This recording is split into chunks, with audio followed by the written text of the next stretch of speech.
Alexis Uriel. Sí. A ver, Alexis, ya estabas. Ah, va, gracias. Sí, mantén ahí incorporada Mi tu cámara, cámara sí. para que sepamos que ahí estás. Entonces, decíamos, chicos, que bueno, ya los que van llegando ahí se van incorporando, ahí quedan como tal, y al final ya ven que vuelvo a hacer el pase de lista. Entonces, vamos a seguir con el tema de la participación y el análisis de en este caso, de los subtemas que nos hacían falta por ahí, analizar, y la unidad siguiente, que es la unidad 7, están los compañeros que, junto con Horacio, ubico que Abraham Horacio Martínez Villafuente, es uno del equipo que iba a exponer esta unidad. Aparte de él, ¿está alguien más que iba a exponer esta unidad, la 7? Yo, Sí, profesor, Guerrero profesor. Monroy Alejandro. Ok, a ver si me hacen favor de darme su nombre. Sí, hija. Sí, Aquino Jiménez, A ver, Brenda vamos a ver. Lucía, El nombre, es apellido. Aquino Jiménez, Aquino Jiménez, Brenda Lucía. Brenda Lucía. Brenda Lucía, sí, está bien. ¿Quién más? Yo, profesor, Guerrero Monroy Sí. Alejandro. El primer apellido, Guerrero Guerrero Monroy. Monroy Alejandro. Ok, Alejandro. ¿Alguien más o ya son todos? Nada más. Solo nosotros tres. Ok, muy bien. La forma en que van a exponer, chicos, ¿van a utilizar láminas Sí, Sí, ¿sí? Ok. les voy a compartir el PowerPoint. Ah, perfecto. Muy bien. Entonces, Horacio está por ahí. Él está en su equipo, ¿verdad? sí. Sí, Sí, aquí estoy, profesor. Aquí Ok, estoy. y sí, está por ahí porque no lo ubiqué. Sí, Ah, ok, ya anda por ahí. sí, correcto. Acércate más al micrófono que casi no se te escucha. Ah, pues es que aquí lo tengo, pero no sé por qué. O sea, ¿ahí me oyen bien? Sí, Te, ahí. te, escu- sí. te escuchas A muy, ver, muy lejano, Horacio. A ver si te puedes acercar más, ¿eh? Tus compañeros se escuchan ya muy aquí bien. estoy. Aquí estoy lo más cerca que puedo del micrófono. Ok. Es que tiene los audífonos. A ver, voy a quitar los audífonos. A ver, sí. Sí, Ahí me sí, lo más escuchan seguro mejor. es que te vas a escuchar. ¿Sí o A ver, no? habla. Sí. Sí, Ya. Ah, bueno, Siento que se entonces escucha sin con eco. audífonos. sí, se escucha un poco mejor así, sin audífonos. Ah, bueno, entonces lo dejo así sin audífonos. Así, Sí. así se escucha mejor. Voy a cerrar aquí. Ok, está bien. Entonces, vamos a dar pauta, chicos, a su exposición. No sin antes, preguntarles a todos los demás, compañeras, compañeros, ¿tienen alguna duda, pregunta o comentario con relación a la unidad anterior para partir de ahí, chicos? Y antes de que empiece el tema de la fundamentación filosófica de los derechos humanos, que es lo que van a dar sus compañeros. Lógico, sí va vinculada a la exposición, porque la razón de ser de la Comisión Nacional de Derechos Humanos está precisamente, como el nombre lo dice, fundamentada en precisamente la cuestión filosófica. La razón de ser de la materialización o personificación de alguien que vele por los derechos humanos de la sociedad, pues precisamente se establece o se fundamenta en la cuestión filosófica. O sea, no, nosotros ahorita vamos a entender en esta unidad eso, de que para el mundo del ser, siempre va a estar acompañado el mundo del deber ser. O sea, para la cuestión ontológica, siempre va a estar seguida de la cuestión deontológica, ¿no? Entonces, no sé si hasta ahorita hay alguna duda o pregunta con relación al tema anterior y lo podamos de una vez aclarar para que, lógico, lo pueden hacer en esta o en las siguientes sesiones. Si a ustedes les nace una duda con relación no solamente a la unidad anterior, a las anteriores, no hay problema, la materia es esa, derechos humanos y garantías constitucionales. Entonces la pueden hacer sin ningún problema en el momento que sea. Eso se los comento porque ya ven que van a estar atendiendo también, van a estar visitando la página de YouTube de un servidor con la finalidad de estar ubicando los temas y subtemas tanto en la exposición, en la participación grupal, como en el análisis que voy a estar haciendo, para que ahí hagan algún ejercicio sencillo y esa sea el cierre de su calificación, vaya, porque acuérdense que es exposición, es participación, no física porque no estamos allá, sino la virtual, y es la participación interactiva. Entonces ahí en el YouTube, aparte de que van a poder checar lo que quieran, van a hacer ahí mención de su participación con relación a cualquiera, ya sea una pregunta, una duda que tengan, o inclusive un comentario que dejen ahí para que sepamos que participaron de manera interactiva y virtual ahí. Entonces, si no tienen alguna duda o pregunta, vamos a dar paso entonces a su exposición de sus compañeros. ¿Estamos correctos?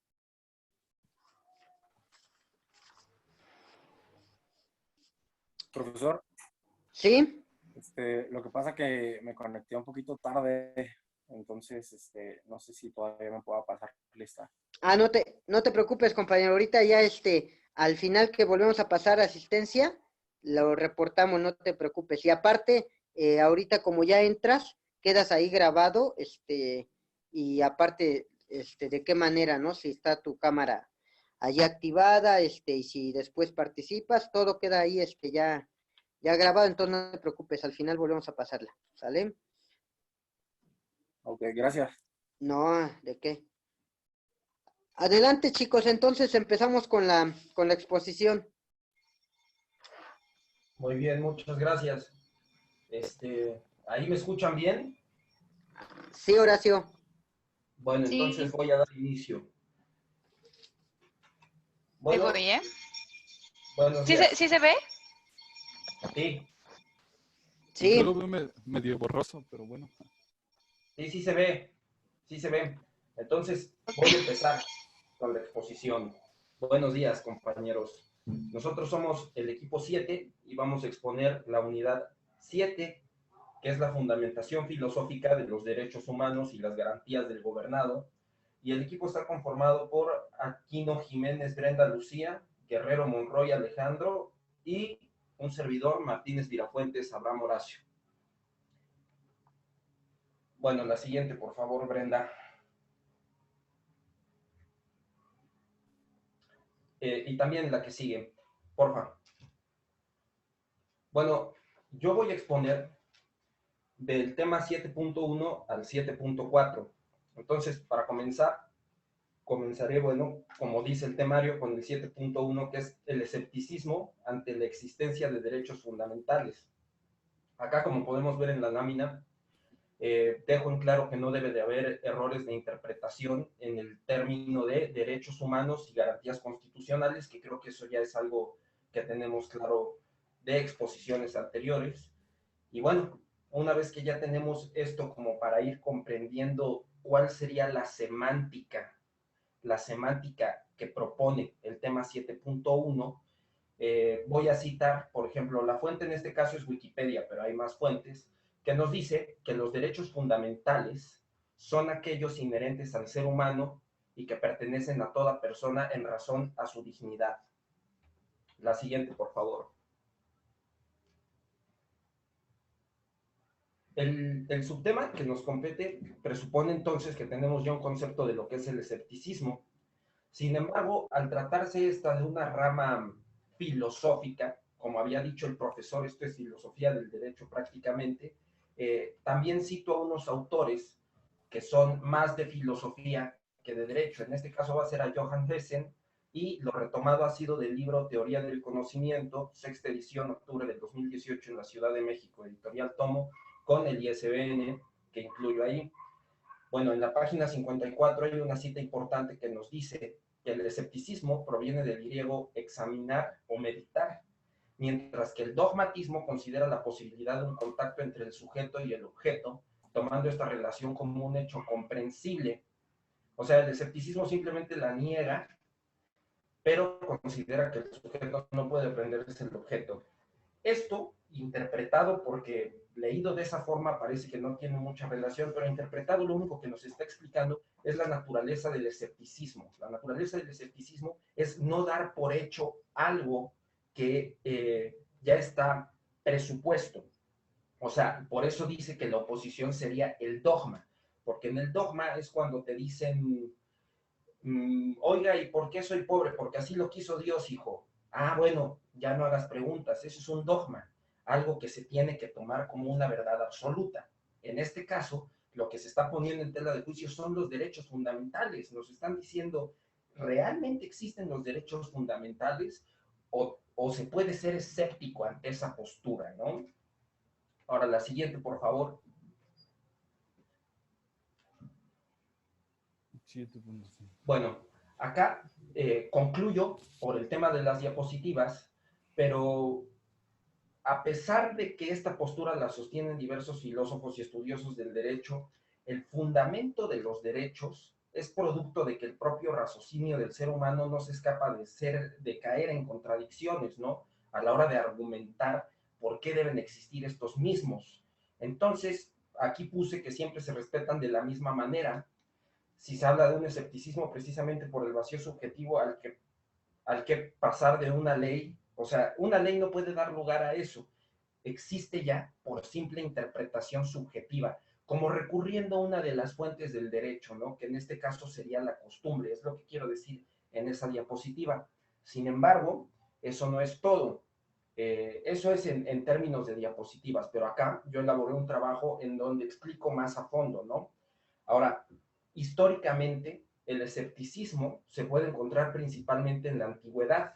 Su fundador fue Pirrón de Elis, creo que así se pronuncia, del 360 al 270 a.C., y él afirma que no puede establecerse una relación entre un sujeto y un objeto, perdón.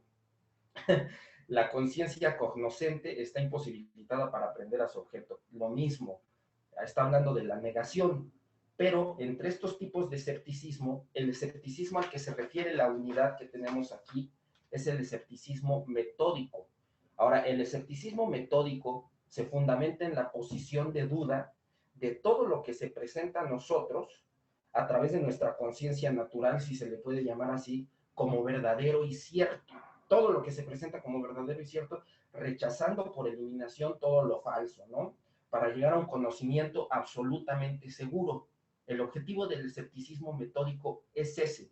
Primero poner en tela de juicio los preceptos que te están ofreciendo para después poder saber qué sí es cierto y qué no, después de una investigación.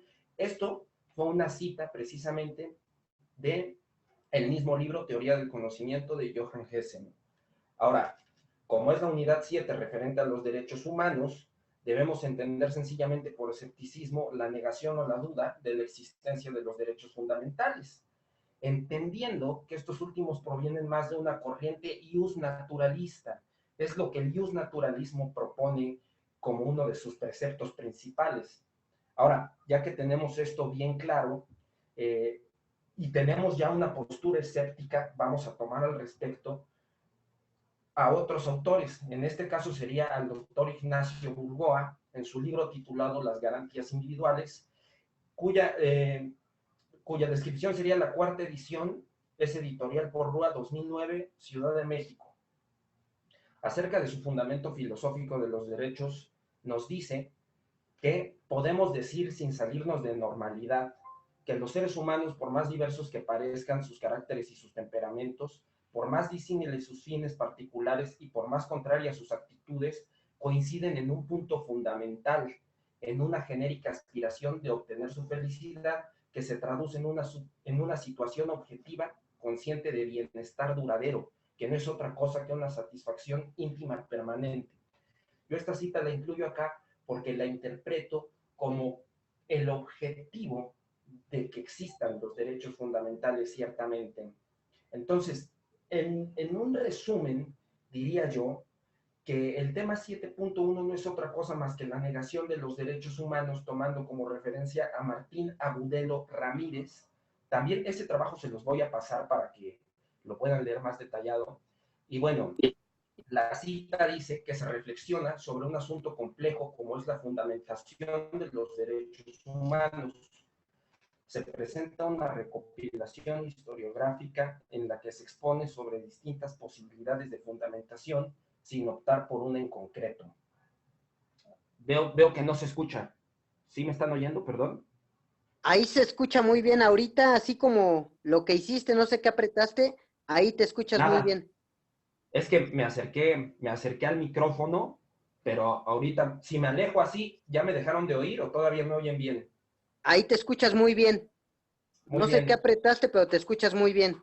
Porque si no, te estabas entrecortando, pero ya se escucha muy bien. Muy bien, gracias. Continúo. Entonces, con la cita de Martín Agudelo Ramírez, dice que debe reconocerse la importancia del argumento filosófico, pese a su rechazo desde otras posturas, sin desconocer el trabajo de la garantía o los mecanismos de protección de los derechos humanos. Desde la filosofía es posible estructurar y reflexionar críticamente sobre diversos aspectos a considerar cuando se estudia la fundamentación de los derechos humanos. Entonces, para concluir esta postura, también hay otra cita que voy a leer rápidamente para ya concluir con el tema, de Alf Ross. Es un filósofo y sostiene una postura igualmente escéptica en lo referente a lo valorativo de los derechos. Él afirma que la justicia no es una guía para el legislador. Desde presupuestos empiristas asocia la justicia con una idea puramente visceral, esto lo estoy leyendo como es la cita, siendo imposible tener sobre ella una discusión racional porque considera que quien apela a ella nada dice que pueda ser arguido ni en pro ni en contra.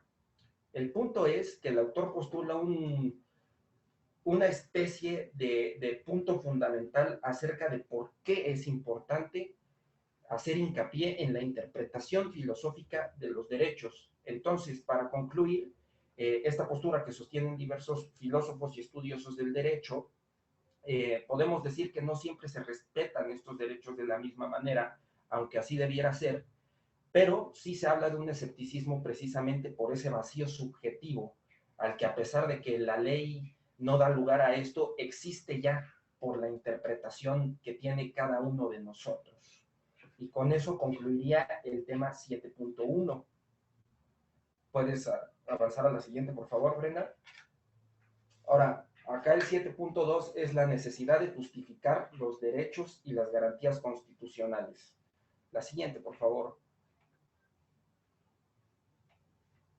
Bueno, en esta parte cito a Mauricio Bucot y hace referencia a Norberto Bobbio, que dice que descree que pueden encontrar un fundamento filosófico absoluto a los derechos humanos, o sea, un argumento irresistible al que nadie podrá negarse. Ajá. Y a continuación aclara que durante siglos esta ilusión fue común a los ius naturalistas, como les hablé hace rato de los ius naturalistas, pero aduce como crítica que los derechos derivados de la naturaleza humana no siempre eran los mismos, y dicha naturaleza del hombre se mostró muy frágil como fundamento. Entonces, esto es lo que nos está diciendo todos los errores de interpretación que existían al respecto. Por eso es necesario justificar los derechos y las garantías constitucionales. La siguiente, por favor. Ahora, comprendemos que es un conflicto de naturaleza filosófica, un poco más de naturaleza filosófica que de naturaleza jurídica, porque están siendo estrictamente positivistas al tratar de aclararlo. Y por positivista me refiero a las doctrinas ius filosóficas, ¿no? Que podrían ser ius naturalismo, ius positivismo y ius realismo. Entonces, como no podemos nosotros únicamente basarnos en el ius positivismo porque caeríamos en un dogma, por eso hago referencia en esta lámina, ¿no? Sí es necesario justificar estos derechos para un fácil entendimiento para todos, en el cual todo debe de estar debidamente fundamentado, y para esto vamos a recurrir simple y llanamente a la parte dogmática de nuestra constitución política. Ahí sí se podría decir que están, pues de alguna manera, justificados, ¿no?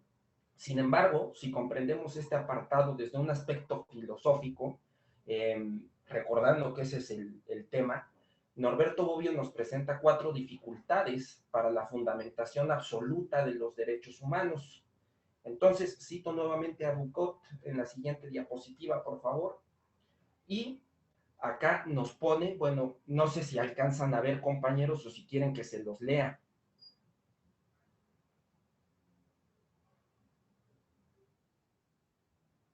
Bueno, los voy a leer. La primera dificultad que cita Bobbio es la vaguedad del término derechos humanos, porque se dan definiciones diversas que no dicen nada sobre su contenido, solo aportan un estatus, no solamente le otorgan un valor cuando se hace referencia al contenido, pues es inevitable introducir términos de valor, ¿no? La segunda dificultad es que los derechos humanos que se han presupuesto varían mucho según los proponentes y su época histórica. Claro que a lo largo de la historia ha habido muchos conceptos.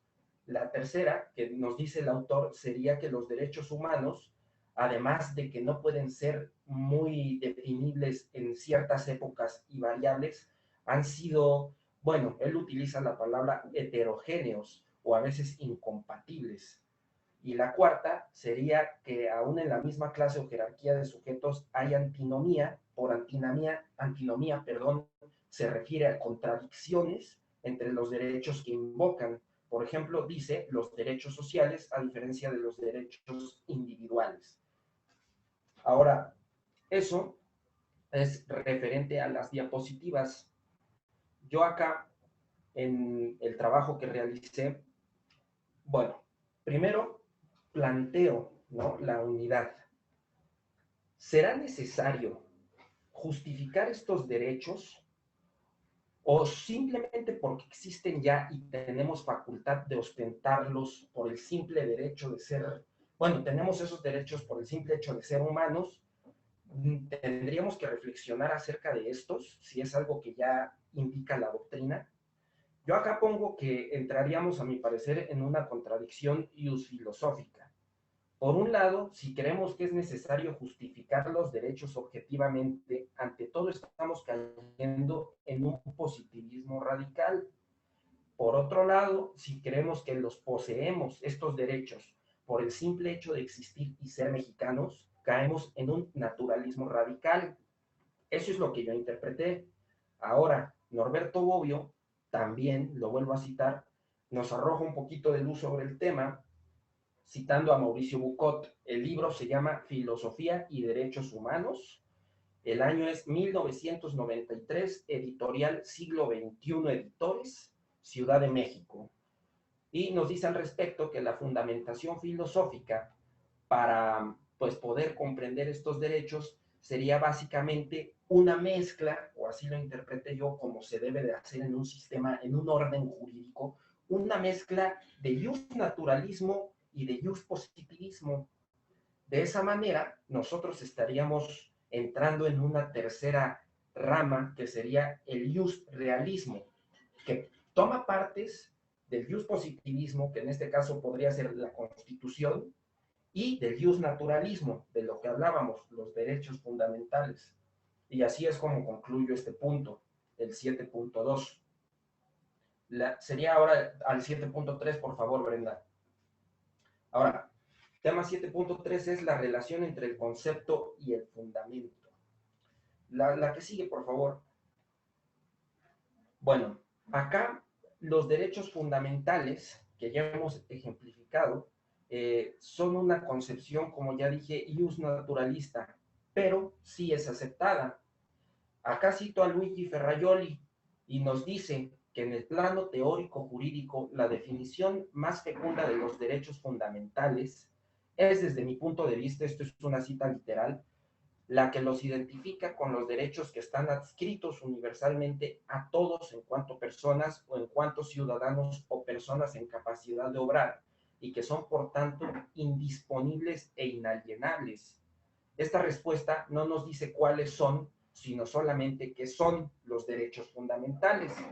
Es de hecho la definición de un concepto teórico que en cuanto tal no puede decirnos nada sobre los contenidos de los derechos, es decir, sobre las necesidades y sobre las inmunidades que son o deberían estar establecidas como fundamentales, sino que puede identificar la forma o estructura lógica de esos derechos que convenimos en llamar fundamentales.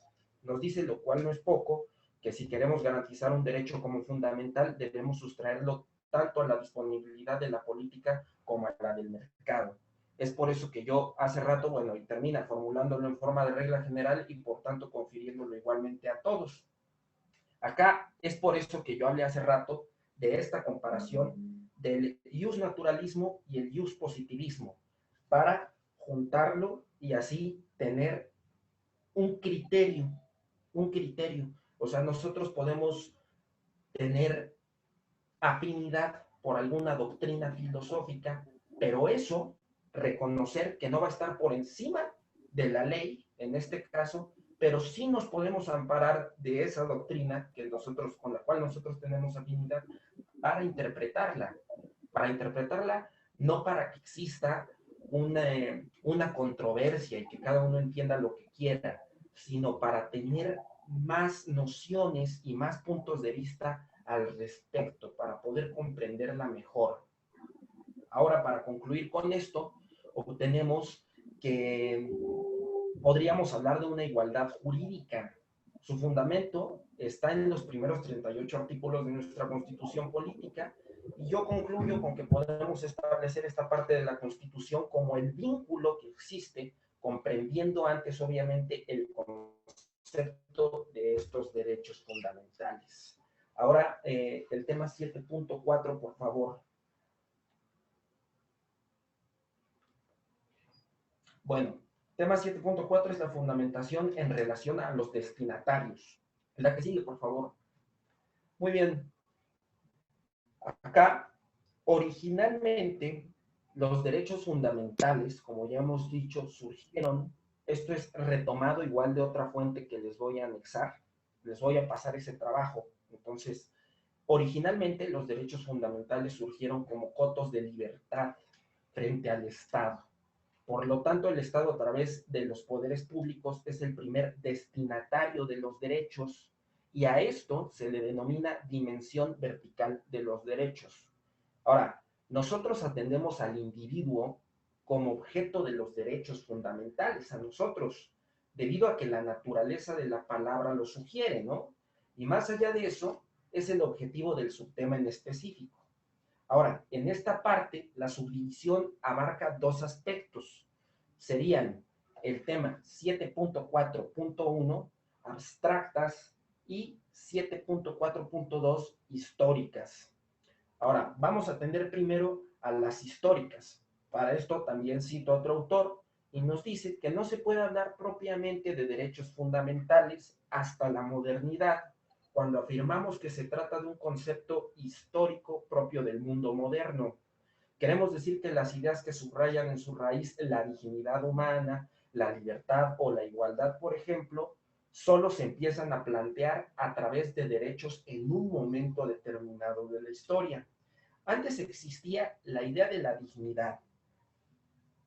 Es el tema 7.4, compañero, y lo estoy subdividiendo en 7.4.1 y 7.4.2. Continúo en donde antes existía una idea de la dignidad, de la libertad o de la igualdad, pero esta está dispersa. Acá también podemos ver que había autores que trataban más o menos el tema, filósofos de igual forma, por ejemplo, Platón, Aristóteles, o uno bien importante que por ahí mencionamos en semestres anteriores, Santo Tomás de Aquino. Era también, aquí podría haber un poco de contradicción, pero no voy a entrar en eso. Ahora, esto se unificaba en ese concepto, ¿no? Pero tampoco aparece una noción clara de un día para otro, sino que se prepara poco a poco con una serie de rasgos que caracterizan lo que es el derecho en la modernidad. Nos dice que el estudio de este fenómeno histórico será el primer paso para la comprensión de los derechos fundamentales y son los caracteres identificadores del mundo a partir del Renacimiento. Entonces se podría decir que históricamente surgen a partir del Renacimiento los que van a explicar esta idea, tanto en sus dimensiones políticas y jurídicas como económicas, sociales y culturales. Ahora, perdón que se las haga larga, pero como el tema a mí se me hizo muy ambiguo, estoy citando a muchos autores porque si no yo no lo hubiera comprendido. Acá hay otro libro que también lo voy a anexar y el autor se llama Jack Donnelly. Este nos dice que la fuente de los derechos humanos consiste en la naturaleza moral del hombre, la cual solo guarda una débil vinculación con la naturaleza humana, definida por las necesidades determinables. Muy bien, continúo, es que, perdón, leí y me distraje. Entonces continúo. Los derechos humanos son necesarios para la vida y también para una vida digna. Más allá de eso, lo que hablábamos en unidades pasadas, por ejemplo, era el aspecto este de tener derecho a una vivienda digna. O sea, acá entran muchos conceptos que si nosotros no tenemos claros a la hora de interpretar, vamos a tener errores, ¿no?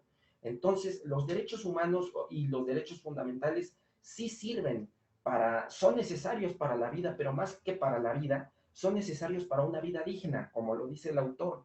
Ahora, lo expresan convenios internacionales sobre derechos humanos, y estos surgen, o sea, su idea principal es que la dignidad es inherente a la persona humana.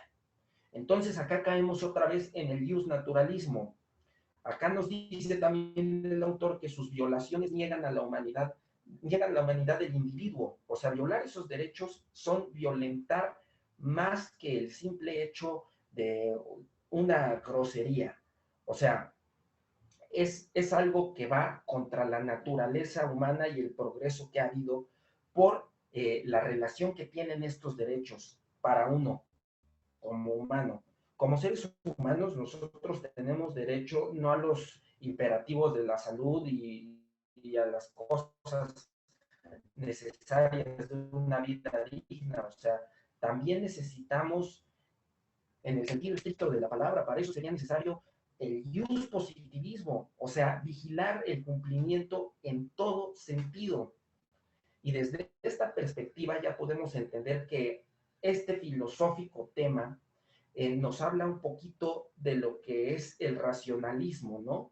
Porque para este punto yo creo que, ¿qué es lo abstracto? O sea, ¿cuál es la definición de abstracto? Porque hemos visto acá que Jack Donnelly nos habla de una abstracción de los derechos, ¿no? Como yo no sabía muy bien qué era abstracto, investigué y voy a retomar lo que sería de la Real Academia Española, nos define abstracto de manera abrupta como que significa alguna cualidad con exclusión del sujeto. Algo abstracto puede interpretarse de dos maneras. Algo que está sacado de un gran compendio, por ejemplo, vamos a suponer que tenemos un libro y de ahí yo abstraigo lo que me parece más conveniente, o algo abstracto es algo que no puede ser definido como tal. Entonces, esa es la que nosotros tomamos porque involucra muchas ramas, y en este caso, pues únicamente estamos viendo tres, que son las just filosóficas. Ahora, como no podemos comprenderlo así de fácil, la RAE, o sea, la Real Academia Española, otorga sinónimos de la palabra. Entonces, podríamos decir que los derechos fundamentales, entendiéndose este concepto como derechos humanos, no pueden estar sin humano. Esa es la interpretación que yo le doy a esta subdivisión de la unidad, que son inherentes. En relación al destinatario, quiere decir que si no hay destinatario, entonces no hay derechos. Sería una contradicción inmediata decir que los derechos humanos pueden existir sin que haya un destinatario, que en este caso seríamos nosotros. Por último, cito también a Jack Donnelly y a Barba. de apellido Barba, se los voy a indicar bien ya para terminar, y nos dicen dos citas. Una, el racionalismo, para comprender este tema de la relación a los destinatarios, supone la confianza en el valor de la razón como un instrumento del conocimiento y nos sirve para comprenderla.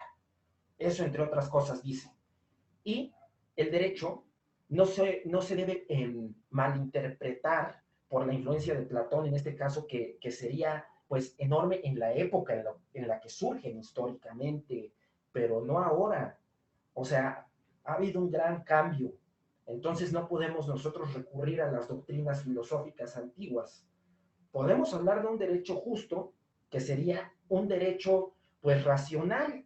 Es por eso que hablábamos de racionalismo. Es sinónimo esto de racional, de natural, porque el naturalismo nace también con la razón. Cuando nosotros somos conscientes de que como humanos tenemos derechos, recurrimos entonces a elaborar las doctrinas filosóficas. Pero eso quiere decir que entonces ese ius naturalismo nace gracias al raciocinio humano.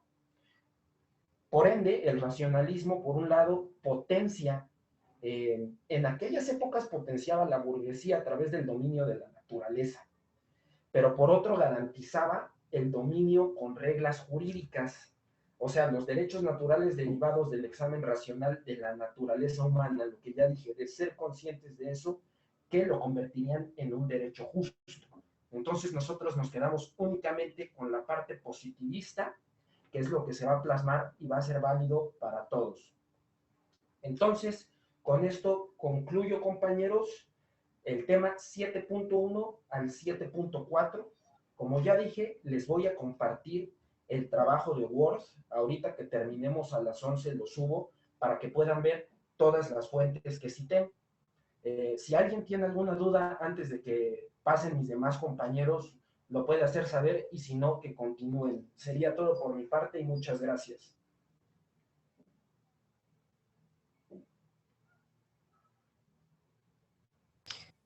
Ok, gracias a ti, Horacio.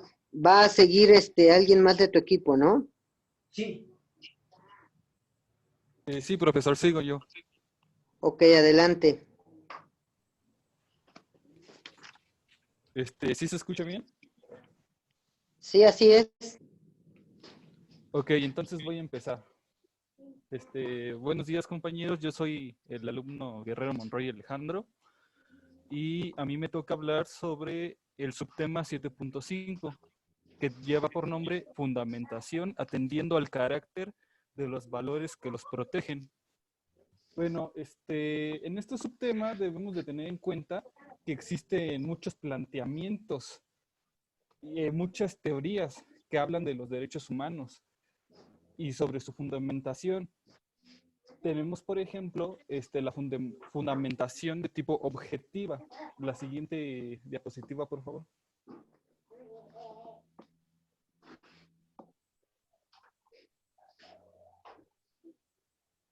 La siguiente diapositiva, por favor. Ok.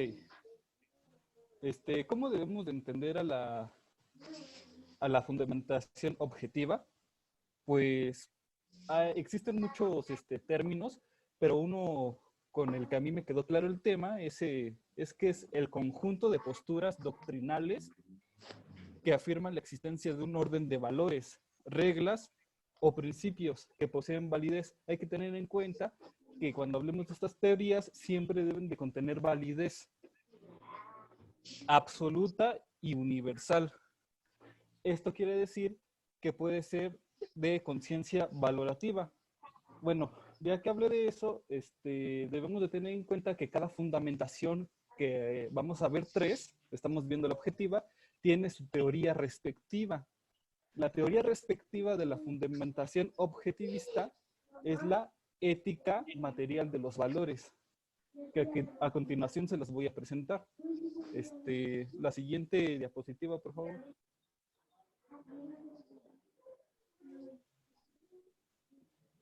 Ok. Permítanme.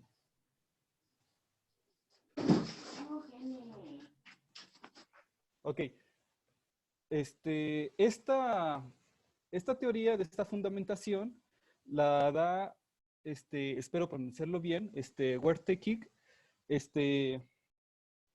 bajo la influencia de Nikolai Hartmann, que fue uno de sus más característicos exponentes. Y hay que tener en cuenta que esta ética material surgió como un intento para superar el formalismo atribuido a la ley moral.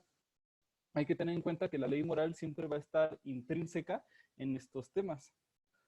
Ok, siguiente diapositiva, por favor.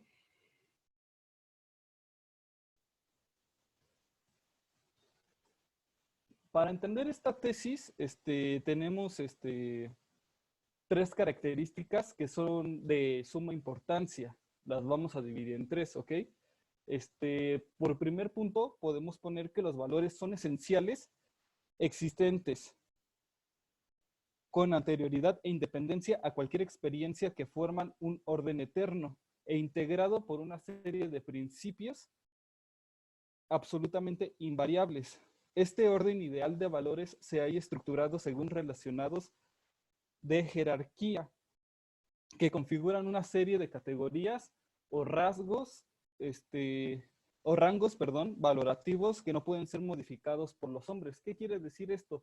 Que ya existe detrás una jerarquía normativa que, como acabo de decir, no puede ser modificado por la mano del hombre. O sea, no puede venir una persona y decir, ¿sabes qué? Yo no opino que esta jerarquía es correcta, no se puede hacer. Por eso ya hay una fundamentación detrás, ya hay una motivación detrás de todo esto. Siguiente diapositiva, por favor. La siguiente.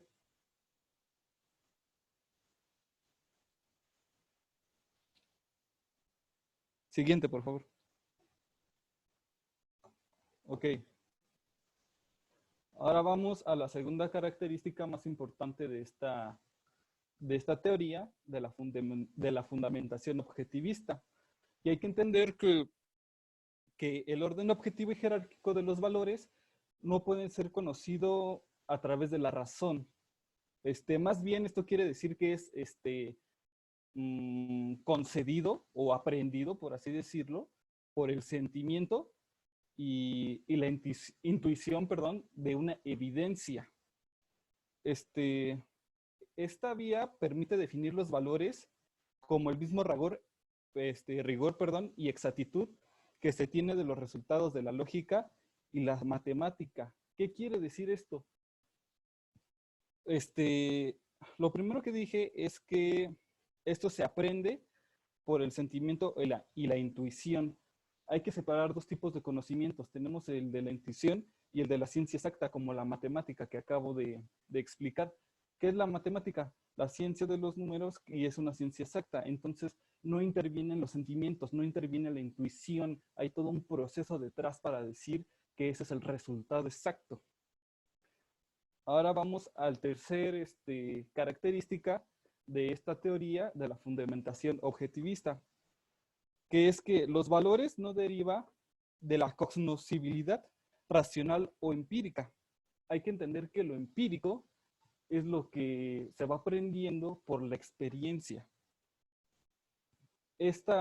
Sigo. Lo verdadero y lo falso, lo que es bueno y malo, en opinión, no depende de las adquisiciones de la evolución natural del hombre, como pretenden los antropologistas, sino más bien es la continuación ontológica de un espíritu sin más, de un espíritu que es privado del hombre. Por ello, las aparentes contradicciones de los valores en la historia son solo variaciones. ¿Qué quiere decir esto? Los valores no derivan de su cognoscibilidad. Cognoscibilidad quiere decir de la conciencia racional. La conciencia racional es aquella que lleva todo un conocimiento a través del método científico, de error y prueba y resultado. Y la cognoscibilidad empírica, como lo mencioné hace unos momentos, es aquella que se obtiene sin mucha ciencia, más bien es aquella que se obtiene por las experiencias. Entonces, siguiente diapositiva, por favor.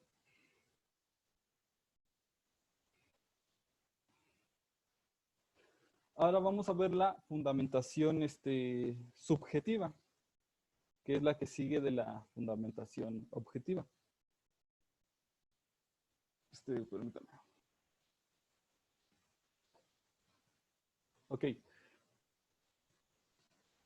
¿Qué supone esta teoría de esta fundamentación subjetivista?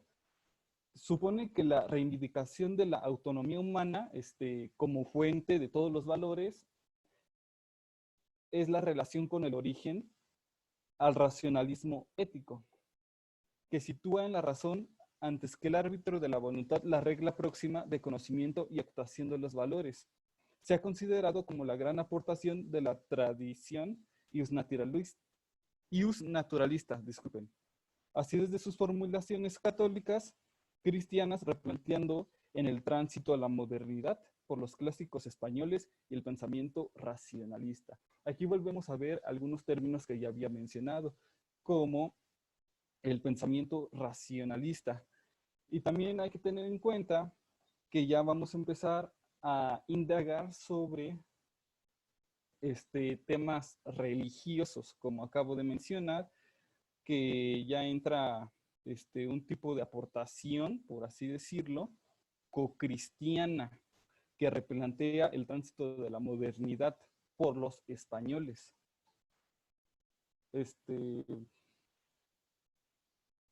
La teoría más famosa, siguiente lámina, por favor. Ok, la teoría más famosa sobre esta fundamentación subjetivista es el llamado el primado de la libertad individual. Esta teoría nos indica que, bueno, primero que nada, debo de señalar que esta interpretación es radical del subjetivismo. Y nos dice que el pensamiento, ya que si bien es cierto que algunos de sus característicos defensores, como el caso de Friedrich von Hayek y Karl Popper, son de origen austriaco, su tesis de madurez se ha manifestado y debatido permanentemente en el seno de la cultura anglosajona. Ambos pueden considerarse en efecto como figuras representativas de dominado movimiento neoliberal. Aquí vamos a ver términos que ya debemos de dominar por materias que ya llevamos en la carrera de Derecho, como el término neoliberal, que hay que recordar que neo proviene de nuevo, del nuevo sistema liberal, ¿ok? Para este autor, Karl Popper, el método filosófico, al igual que el método científico, como ya les había mencionado, ven que todo tiene relación, había hablado del método científico, que es el pensamiento cognitivo científico. Bueno, reitero otra vez. Para Karl Popper, el método filosófico, al igual que el método científico, se caracteriza por su tendencia a avanzar conjeturas o hipótesis que pueden ser falsables, es decir, refutables. ¿Qué quiere decir esto? Que hay que tener en cuenta que no existe una verdad absoluta. Como dice aquí, todo puede ser refutable. ¿Qué significa refutar? Que puedes dar una opinión contraria a lo que se estableció. ¿Ok? Siguiente lámina, por favor.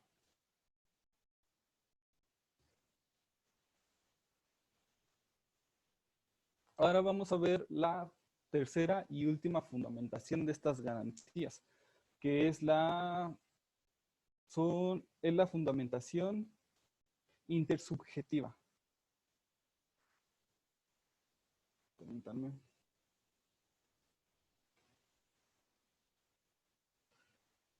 Ok. Hay que tener en cuenta que esta fundamentación intersubjetiva nació como alternativa a las fundamentaciones objetivistas y subjetivistas. ¿Qué quiere decir esto?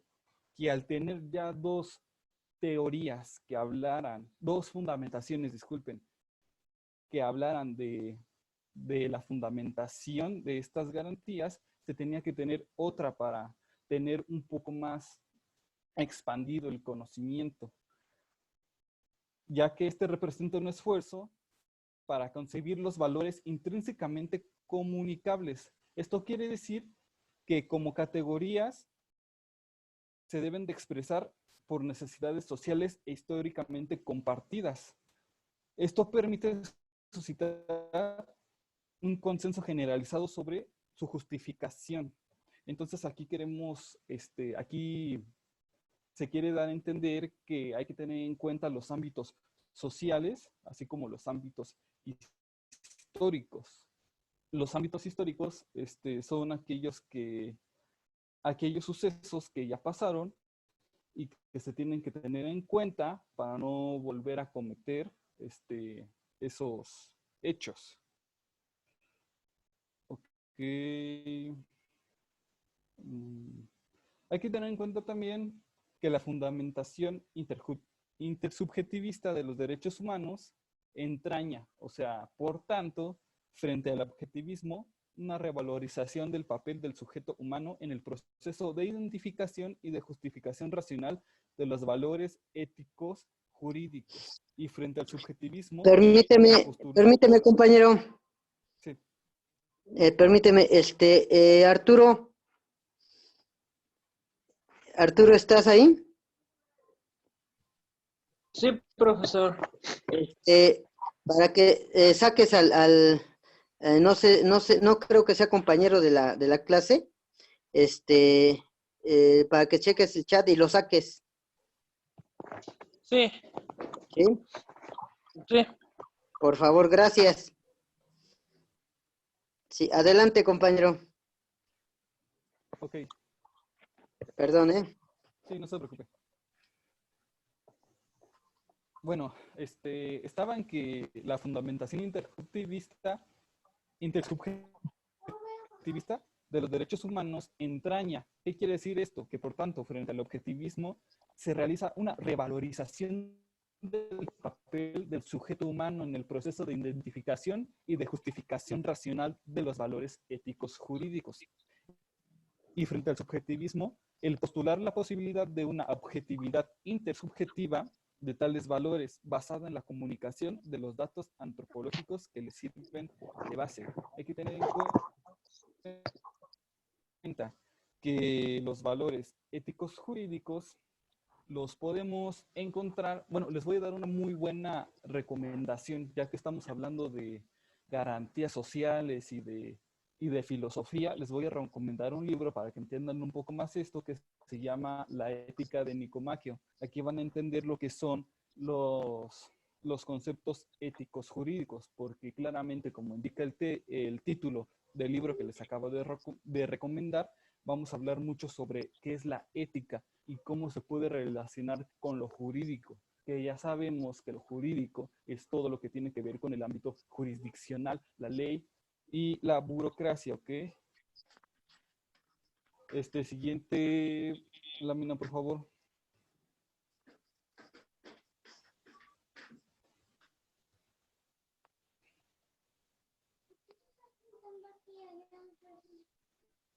La siguiente.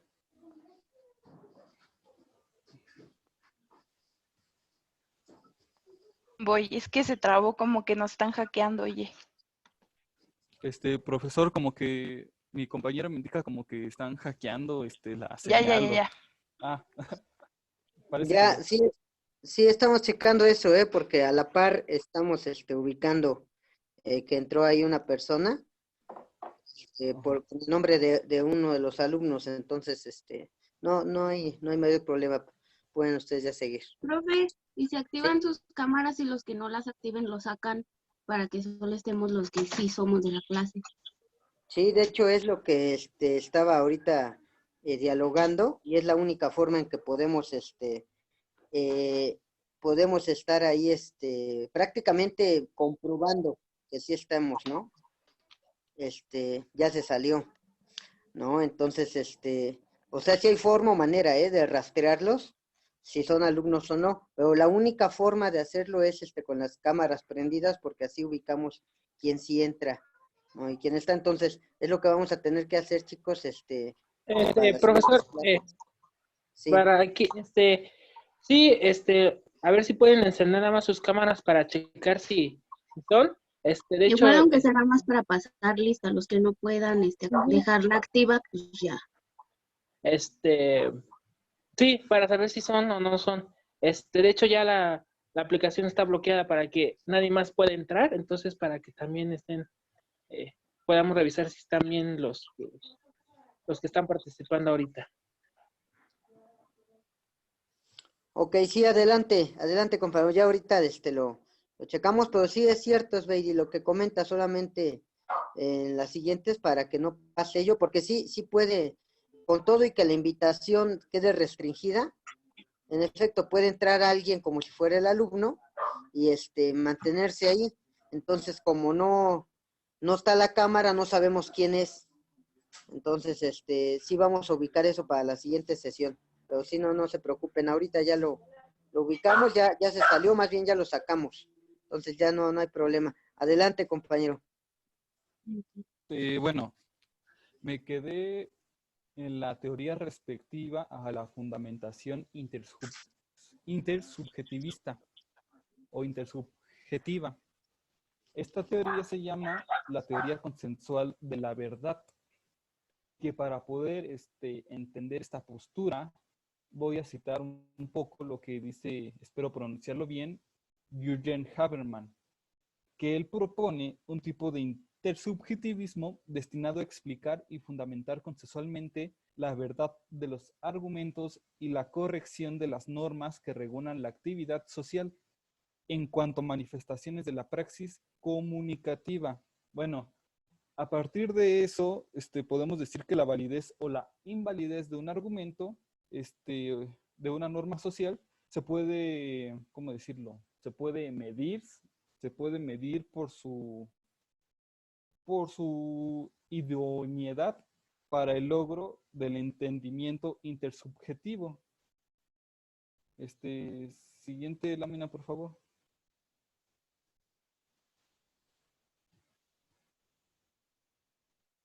Bueno, aquí vamos a retomar dos términos que mi compañero ya mencionó en los temas, en los subtemas pasados, porque tenemos una opinión de esta teoría de Habermas, que dice que la crítica de abstracción y formalismo que se ha reprochado a esa situación comunicativa ideal, en su opinión, la situación ideal no constituye de un dato empírico. Vuelvo a reiterar, empírico es aquello que no se lleva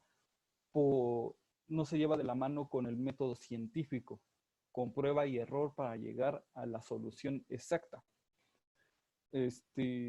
Pero tampoco es una mera abstracción formal. Simplemente es un principio regulador en sentido kantiniano. Aquí vamos a ver términos que ya son de Kant. Dice, ni un concepto existe en sentido hegeliano. Vamos a ver otros términos, porque ninguna sociedad coincide de la forma de vida que postula la situación comunicativa ideal. Siguiente lámina, por favor. Bueno, ya sería todo de mi parte. Gracias.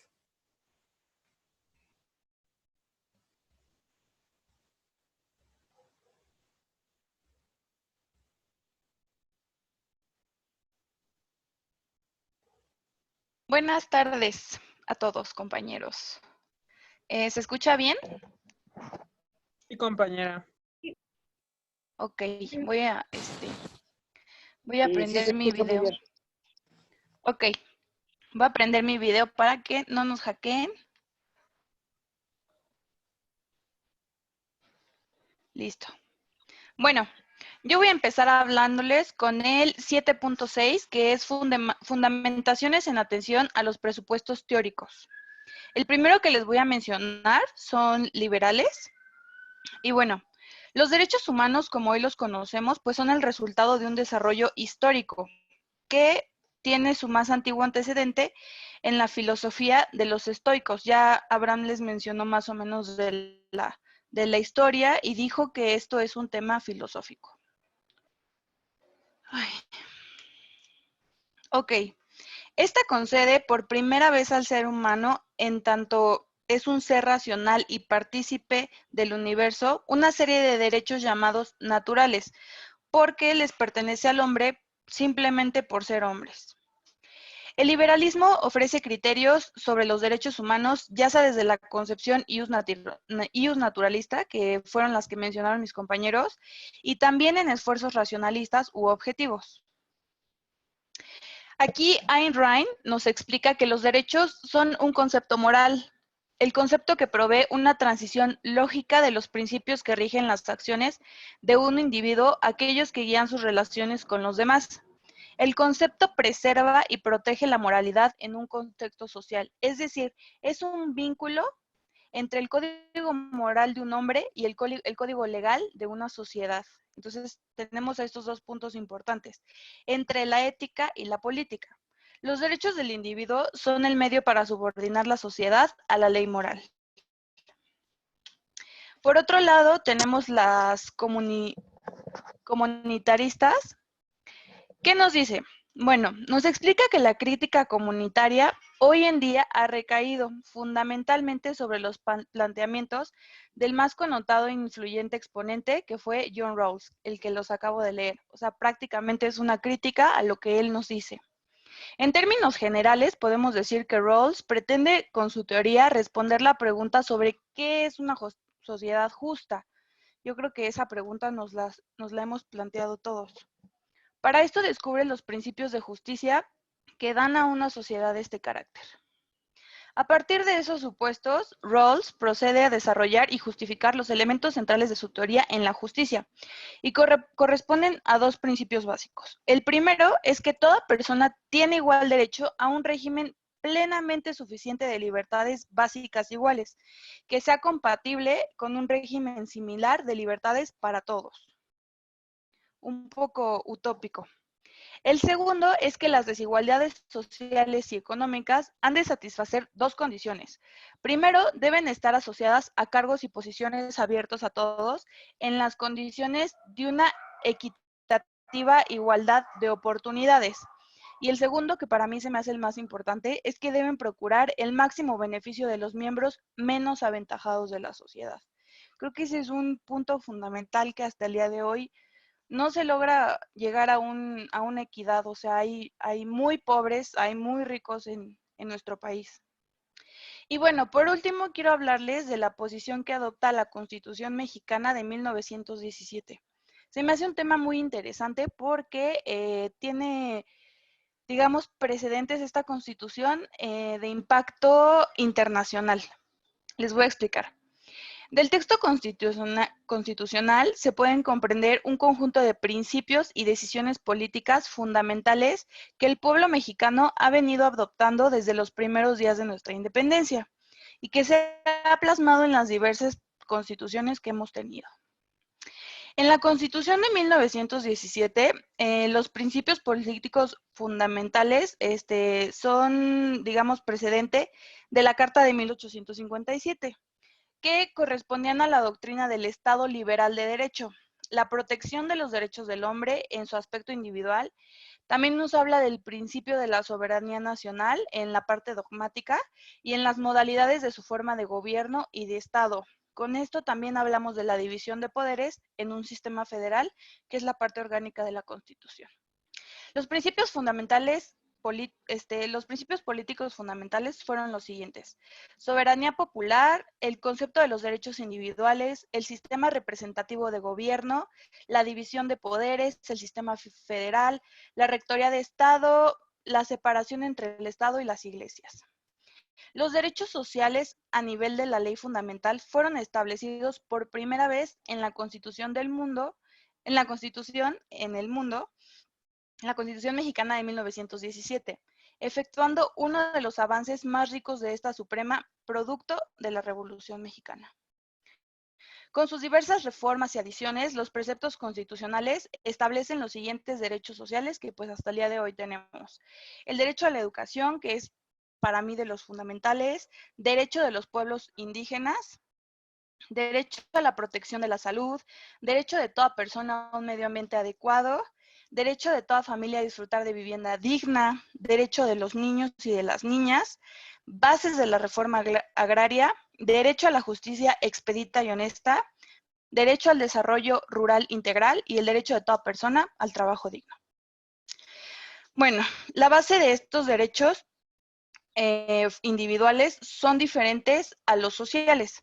Tratándose de los derechos individuales, estos son anteriores o superiores a la sociedad. Esa es una doctrina del ius naturalismo. O bien condiciones necesarias que el pleno respeto a la dignidad de persona humana y a su libre e integral desarrollo debe garantizar el orden jurídico positivo, de preferencia en las constituciones. Estamos hablando totalmente de una doctrina positivista. La Constitución de los Estados Unidos mexicanos de 1917 se basa en un conjunto de principios y decisiones políticas fundamentales que el pueblo mexicano ha venido adoptando pues gradualmente desde los primeros días de nuestra independencia. Y pues eso sería todo por nuestra parte. Gracias por su atención y quédense en casa.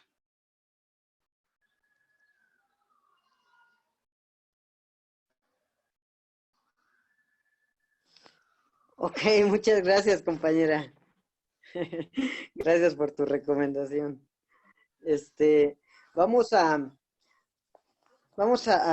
perdón, chicos, estaba precisamente checando lo de pues esta interrupción que tuvimos ahí para tomar precaución en ello, y estaba precisamente viendo la forma o la manera de hacer ahí de ya el bloqueo para las siguientes, y aparte para confirmar bien a bien quién fue, porque si hay forma de poder darle seguimiento, no cualquiera se le está dando la invitación, y aparte, bueno, se puede hacer pasar con el nombre de algún otro compañero, como fue el caso. Ahí la diferencia es que es con mayúsculas el nombre de esta persona, y lo vamos a estar, les digo, dando seguimiento para que no vuelva a pasar, o tratar de acotar en más esa situación para mal, ¿no? Bueno, se los comento para que vean que no vamos a permitirlo. Ya lo habíamos comentado la clase pasada, chicos, los que estén ahí ahorita en el interactuando y en el chat, está por demás comentarlo, ¿no? Que nos tenemos que conducir con respeto, porque si no esto pues no fluye para bien, y lejos de que estemos invirtiendo el tiempo, pues no lo vamos a estar gastando. Por eso es de que no vamos a comentar más al respecto, y sí decirles que lógico, pues vamos a tomar medidas de apremio ahí correspondientes, tal cual abogados, ¿no? Porque vamos a investigar quién fue, y si es del grupo tal cual donde lo confirmemos, aparte de que va a tener una calificación reprobatoria, no se presentó porque lo beneficiaríamos, sino reprobatoria en la materia. Yo tengo, a Dios gracias, también el extraordinario de derechos humanos, entonces ya ven que luego las salidas son fáciles, ¿no?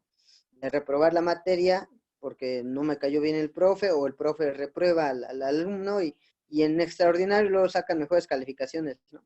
Pero tengo ya de unos semestres para acá el de derechos humanos, y en la mañana o en la tarde en el otro, pues está más difícil, ¿no? De poderlo pasar. Entonces ahí podemos ya tomar medidas fuertes, por eso les digo. Aparte de eso, sí vincularlo, hacerlo saber a la División de Ciencias Jurídicas, para que también tomen medidas de apremio, y aparte en jurídico, porque estamos vinculándonos, esto les digo, con esa finalidad es que queda grabado, compañeros, para que tengamos evidencias firmes, tajantes, de poder después vincular. Pueden entrar directamente al canal de YouTube, y no solamente ustedes, cualquier autoridad, cuando yo les haga saber, ¿saben qué? Miren, ahí está como tal, y lo pueden checar, y aparte confirmarlo con ustedes como alumnas o alumnos, hay diferentes formas de poder darle pena o castigo a este tipo de personas que está por demás, ¿no? Ya, contarlo, nada más se los comento para que, insisto, no crean que las cosas así nada más pasan y no se les da seguimiento, y aparte que haya sanción. Pues vamos a vincular esta unidad, chicos, esta unidad que acabamos de escuchar, de observar con relación a la exposición de los compañeros. No sé si tengan, con relación a esta unidad y a la anterior, alguna duda o alguna pregunta para que podamos empezar pues a soslayarlas o a darle salida a esas dudas o preguntas que haya, y si no, para empezar el análisis de estas, porque tenemos que vincular estas tres unidades, la que es la 6, la 7 y la 8, precisamente la que viene, porque están ligadas con relación al tema no solamente subjetivo de lo que es el pensamiento o la forma en que debiera de ser el mundo del deber ser, del comportamiento en cuestión de lo subjetivo del pensamiento, al mundo del ser, de lo objetivo, ya no del pensamiento, sino de la acción, ya no de lo subjetivo, sino de lo objetivo, ya no de la cuestión filosófica, sino ya lo que viene en siguiente unidad, que es la unidad 8, que son los conceptos, fuentes, generalidades y características de las garantías individuales. O sea, ya se empieza de alguna manera a entrar en los temas muy, muy específicos de qué son los derechos humanos, qué los derechos fundamentales, las garantías individuales y las garantías constitucionales, ya de manera, insisto, muy específica, empezando por el concepto de fuentes y las características de cada una de ellas. Y es ahí donde vamos a confirmar la diferencia de cada una de ellas, como los comentaban algunos de los compañeros aquí en la exposición y en las anteriores, para que quede bien claro. Pero hasta ahorita, chicos, ¿alguna duda o alguna pregunta con relación a estas unidades que acabamos de pasar, que es Comisión Nacional de Derechos Humanos, y esta que es la fundamentación filosófica de los derechos humanos?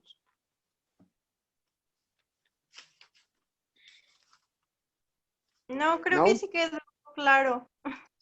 O sea, creo que eran muchas referencias, pero sí quedó. Ok, muy bien. Bueno, si es cierto... Rubén Carvajal. Sí. Ay, perdón, profe. Rubén Carvajal había dicho, el último ser humano en el mundo podrá decir que es inmortal. Los derechos humanos existen porque ante nosotros, ante nuestros ojos le damos valor. No entendí la primera pregunta que puso, por eso no la contesté. No, ese Rubén No, estaba cotorreando, compañera. Es que es una frase que escuché en aforismos de Kennedy y se las quise compartir, pero nada más la puse porque sí, disculpen. Ah, ok, yo dije, es que ¿qué tiene que ver con la expo? Yo así como que, pero bueno, ok, está bien. No, era para que, no te preocupes, Brenda, era para romper un poco el hielo. Porque... Era para romper el hielo, pero se rompió de todas formas con el hacker ahí. Y fuerte. Disculpen. Muy fuerte, pero ustedes ya, lo bueno es que están curados de salud y de espanto, entonces ignoren esas situaciones, no. Es lo que quiere que tomamos atención de ello y mejor lo ignoramos. ¿Sale? Y vamos a tomar esos chats o esa atención de, como lo comentaba Rubén, aparte de ese comentario que hacía Rubén, vi por ahí una pregunta que hacían con relación a la semana pasada, hacía el comentario yo de en qué sentido yo hacía el comentario de un departamento, en qué forma no es digno, no es una vivienda digna. Y bueno, para que lo podamos checar, hacía yo ese comentario, siempre es atendiendo bien el contexto en el que estamos hablando, porque sí pueda sonar un poco, tal vez hasta discriminativo o peyorativo, ¿no? Un tanto hasta tal vez grosero por quienes estén viviendo en un departamento. Y yo decía que con relación precisamente a los derechos humanos, que se convierten en derechos fundamentales, nosotros debemos de tener el derecho humano a una vivienda. Eso es un derecho humano. y nosotros encontramos el derecho humano y fundamental aparte, porque está escrito en la Constitución. ¿Se acuerdan qué artículo es que habla acerca de el derecho humano a una vivienda? Cuarto El constitucional. cuarto constitucional. ¿Y dice vivienda o tiene un adjetivo por ahí calificativo? Digna y decorosa. Ah, bueno, entonces fíjense, aparte de que el derecho humano se manifestó, se exteriorizó, se escribió, se positivizó, y por eso pasa a ser fundamental porque se fundamentó, ese motivo se fundamenta, ¿sí se dan cuenta? Ese qué ya tiene un dónde estar ese qué, o sea, ese derecho humano del ser humano se escribe en una constitución, es derecho constitucional o fundamental. Bueno, yo decía que, ¿cómo podemos decir que es una vivienda digna, un departamento, y hacía la connotación inclusive de interés social? Y de interés social, bueno fuera que en su esencia o en la razón de ser de las palabras interés social, por eso es que estamos viendo ahorita la temática de fundamentación filosófica de los derechos humanos. A nivel filosófico, lógico, podremos decir, ¿no? Que vivienda digna, hablando de interés social, bueno, si ese interés es a nivel social, yo les preguntaría socialmente hablando, en este grupo, que somos una sociedad, ustedes díganme si las características de una vivienda digna, de un departamento de interés social, del que tenemos en México, no un interés, porque fíjense, si hablamos de interés social, si nos vamos a Europa, a cualquier país, al que sea, y más si todavía hablamos de Europa, de los países del primer mundo, ¿no? ¿Ustedes creen que sea el mismo concepto que tengan allá de una vivienda de interés social? Porque allá están viviendo en la mayoría de países, viven el modelo económico todavía del bienestar social, del Estado benefactor. En cambio, aquí la mayoría de países en América vivimos el modelo económico del neoliberalismo. Empezando por eso es diferente. Pero ¿ustedes creen que en Europa hablar de una vivienda de interés social sea la misma que aquí en México? ¿En dónde creen que estribe la diferencia si la hay?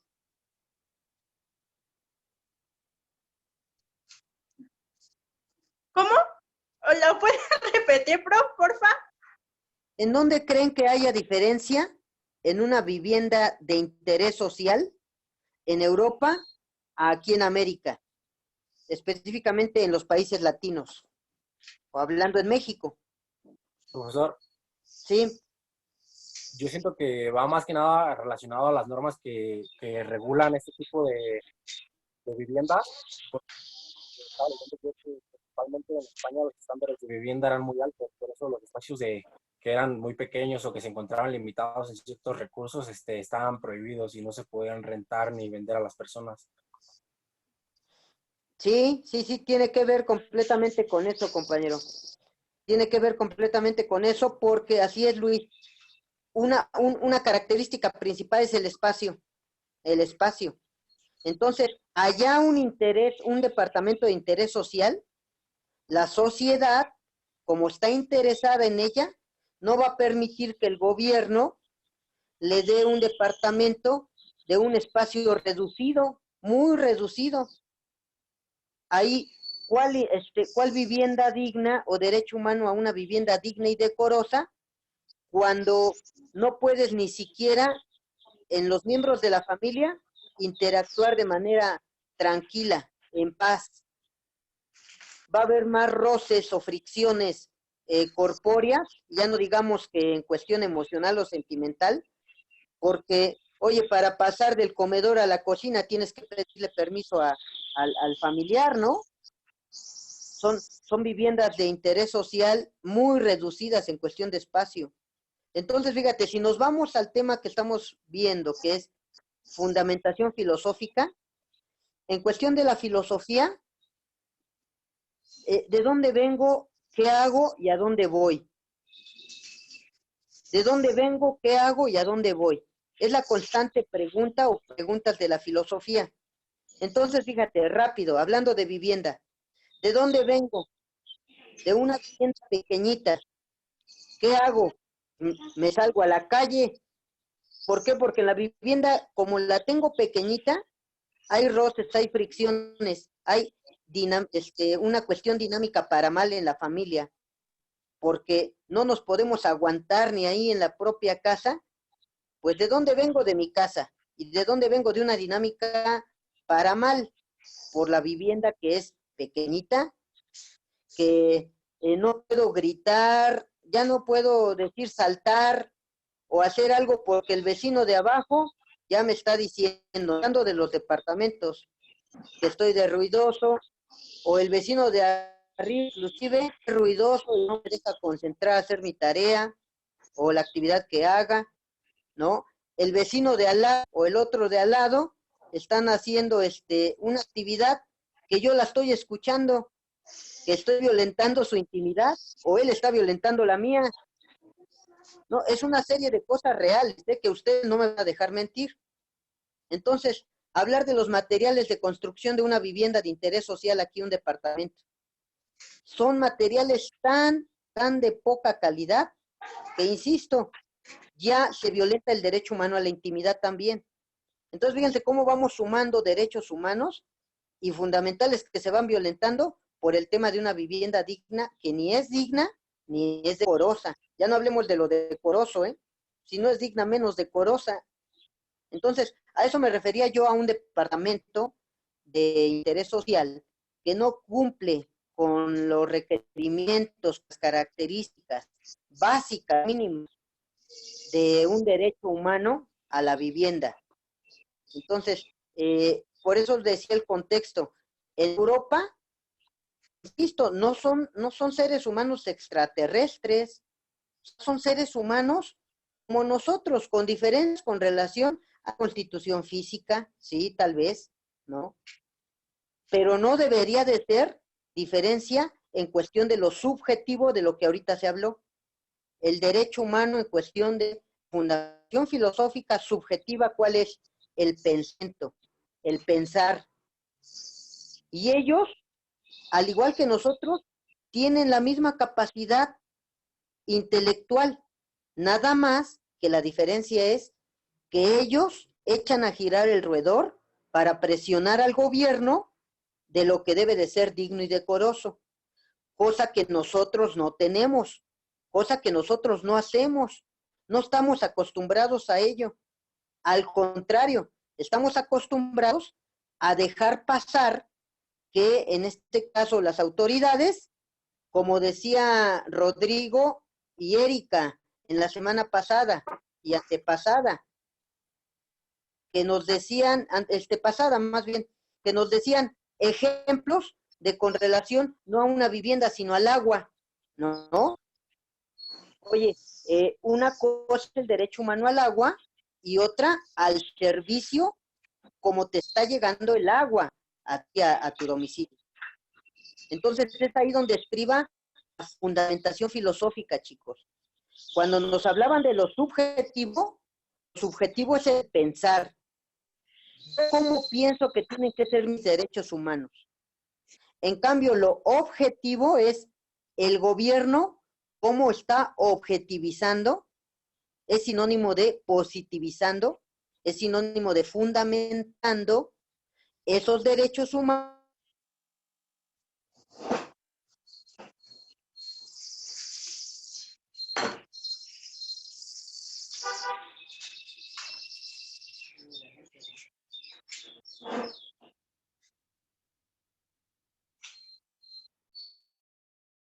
¿Se salió? ¿Se salió? Ya no escucho nada. Perdón, chicos, sí me ya. sacó. Ya. Se acabó la Perdón, clase. ¿En serio? Sí, ya acabó, ya está a punto de acabar. Nada más termino con eso porque me sacó el internet, aquí bajó y me saca. Alguien que fuera muy utópico o muy socialista diría que son teorías conspiracionistas, ¿no? Que ya detectaron que estamos hablando del gobierno y que ya nos bloquean, ¿no? o nos censuran como esta canija perra que no se calla.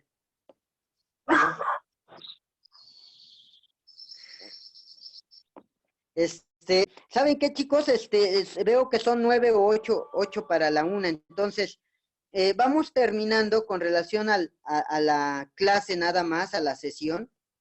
Y fíjense cómo, híjole, en cuestión filosófica podríamos abundar muchísimo, muchísimo en cada uno de los puntos que ustedes puedan ir ahí anotando y puedan ir tomando de alguna manera, pues sí, nota, para ir aterrizando ejemplos de los que quieran que podamos ir hablando ya de manera práctica, esta cuestión teórica de la cuestión filosófica, que pudiéramos ver algunos ejercicios, ¿no? De cómo de lo subjetivo a lo objetivo, como estábamos hablando ahorita.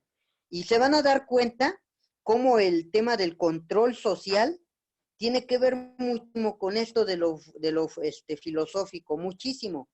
Los compañeros nos estaban hablando, y la compañera al final, de autores, de fuentes de consulta muy dignas, muy aterrizadas, muy formales, creo yo, muy reales, vaya, hablando del realismo, en el que estos autores que comentaban, y que ahí está la exposición como tal, por eso queda grabada, ustedes pueden atenderla y darse cuenta cómo sí es cierto. Estos autores nos dicen la diferencia del mundo subjetivo, del mundo del pensar, del mundo del deber ser, a la diferencia del mundo objetivo, del mundo ya de las conductas, de las acciones, del mundo del ser. Abraham Horacio nos empezaba diciendo esas diferencias bien marcadas precisamente en la cuestión del jus naturalismo al jus positivismo, y no se diga el jus realismo. Acuérdense, jus naturalismo, individuo con sus derechos humanos. Jus realismo, sociedad con sus derechos sociales. Y el jus positivismo, gobierno con sus derechos ya positivizados, la norma jurídica. El individuo es la norma moral, la sociedad es la norma social y el gobierno es la norma jurídica. Ahí es la diferencia, chicos, entre la fundamentación filosófica. Por eso, chicos, es que un individuo pueda decir, yo tengo mis derechos humanos, me los tienen que respetar en todo tiempo, en todo espacio y en toda circunstancia. Perfecto, correcto, se las compramos, siempre y cuando ese individuo viva solo. Y en cambio el realismo, por eso es esa la denominación, es un derecho ya real. ¿Cómo real? El individuo concebido, metido, inmerso en una sociedad. Porque de otra forma no lo podemos concebir, porque si no, son utopías. No es que no sea real los derechos de ese individuo, sí son reales, pero, desgraciadamente para él, se tiene que atender los derechos de una comunidad, de una sociedad. Por eso es de que ustedes van a encontrar ahí la cuestión abstracta que nos hablaba Horacio, de que es muy abstracto, muy complejo el nacionalismo o el socialismo. Sí, en esencia son buenos, sí. Nada más que el problema viene cuando se tiene que individualizar cada derecho de ese individuo en la sociedad en la que vive. Por eso es que en muchos estados o países se vuelven abstractos, complejos o hasta en unos casos utópicos. ¿Por qué? Porque ¿a quién le vas a dar el derecho? ¿Al que tiene el derecho humano de libertad de manifestación? ¿O al que tiene el derecho humano de libertad de tránsito? ¿A quién? ¿A fuerzas tienes que restringir el derecho de uno de los dos? ¿O a los dos, que sería lo idóneo? Ok, te vas a manifestar porque tienes el derecho, pero no vas a violar el derecho humano de los de tránsito. Entonces, ¿te manifiestas? Pero te lo voy a restringir a que te manifiestes en una sola vía, en un carril. Y así a los que tienen el de tránsito, también les va a restringir porque no van a ir por 3 o 4, sino van a ir por 2 o 3 carriles. ¿Sí se dan cuenta cómo se les restringe a los dos en beneficio de la sociedad, de ambos? ¿A quién le doy el derecho humano a la libertad del que fuma o al derecho humano al de la salud? Entonces, ¿se dan cuenta? Tenemos que restringir ni quitárselo a uno ni al otro. Entonces, bueno, entonces, esa medida creo yo correcta.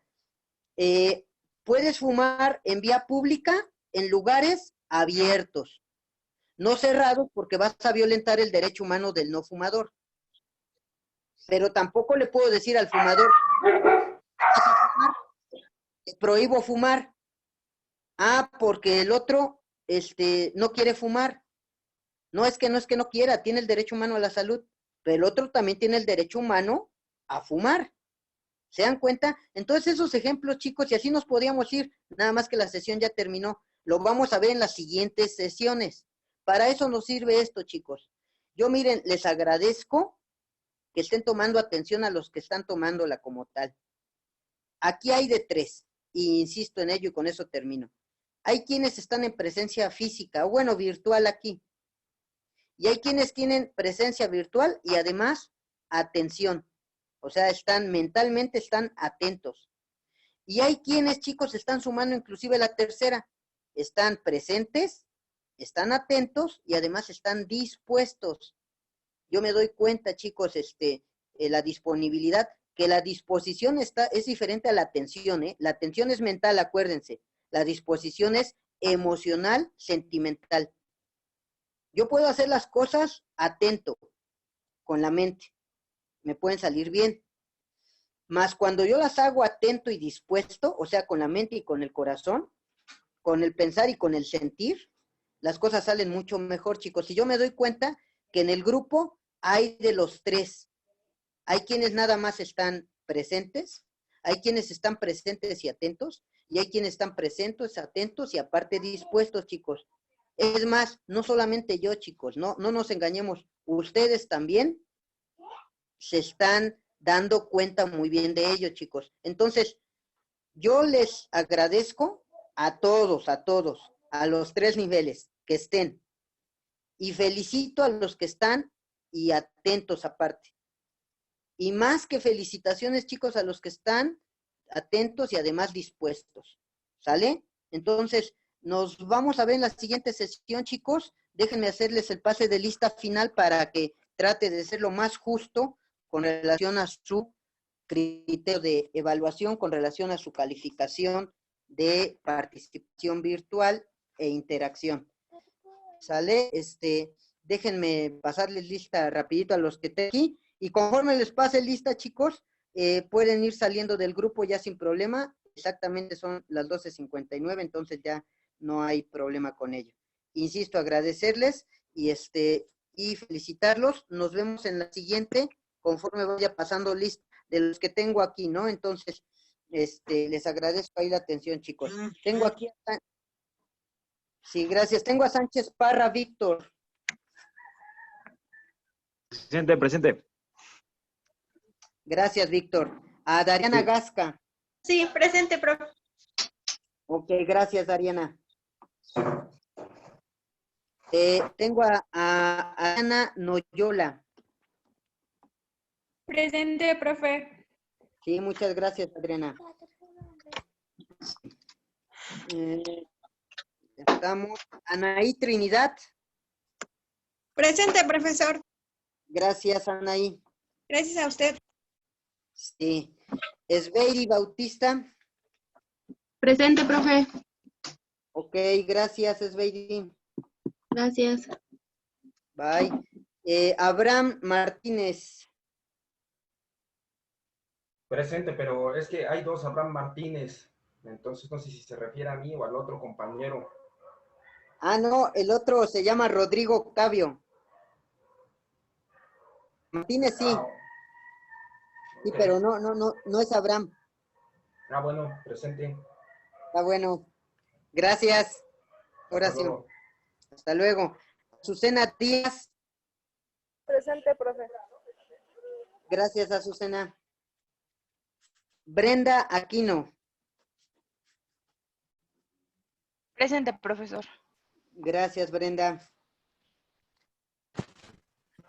A Sofía Mena. Yo presente. Gracias, Sofía. A usted, profe. Sí, bye. Rubén Carvajal. Presente. Gracias. A ti. Luis Rodríguez. Presente. Sí, gracias.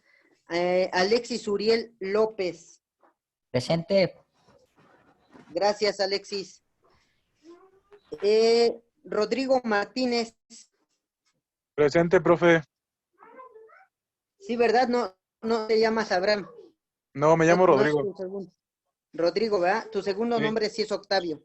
Sí, Ok, gracias, Rodrigo. Que sigas bien. gracias, hasta luego. Hasta luego. Tengo también a Bárbara Islas. Aquí estoy. Ok, gracias, Bárbara. Gracias. A ti. Tengo también aquí a García Montaño Karen. Presente, profe. Gracias, Karen. A Brandon Cerón. Presente, profesor. Ok, Cerón Méndez, ¿verdad? Sí. Gracias, Brandon. A Claudia Gracias. Cortés. Sí, profe, presente.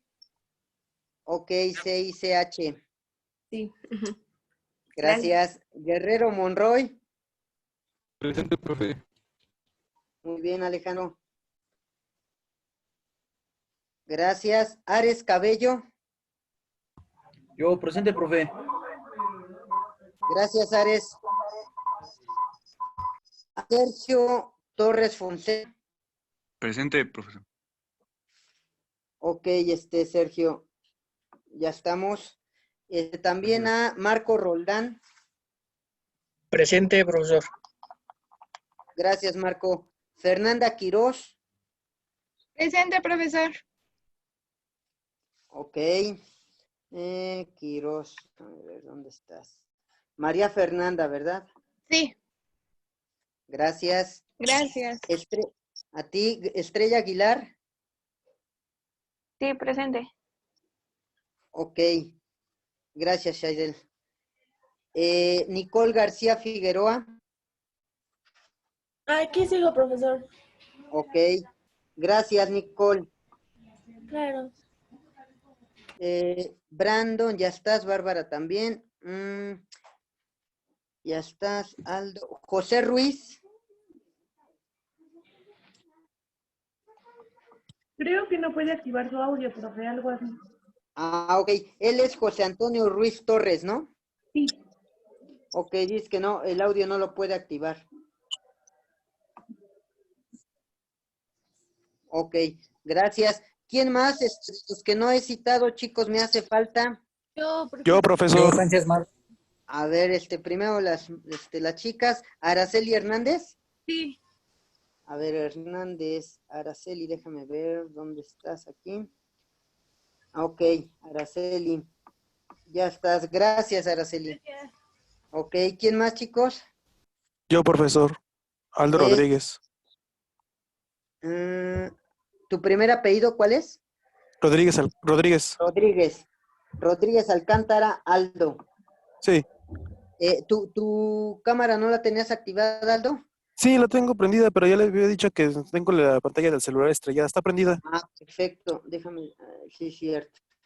Aquí, entonces, audio. Muy bien. Ya estás. Gracias, Rodríguez. Gracias, profesor. Sánchez Márquez, Israel Alejandro. Ok, Sánchez Márquez. No, Sánchez, sí, Márquez Israel Alejandro. Sí. Tu pantalla ya la habías activado, ¿no, Israel? Ya. Me había comentado Arturo que tenías problemita. ¿Ahorita sigues con el problemita técnico? Sí, de hecho me vine a la casa de mi novia para ver la clase.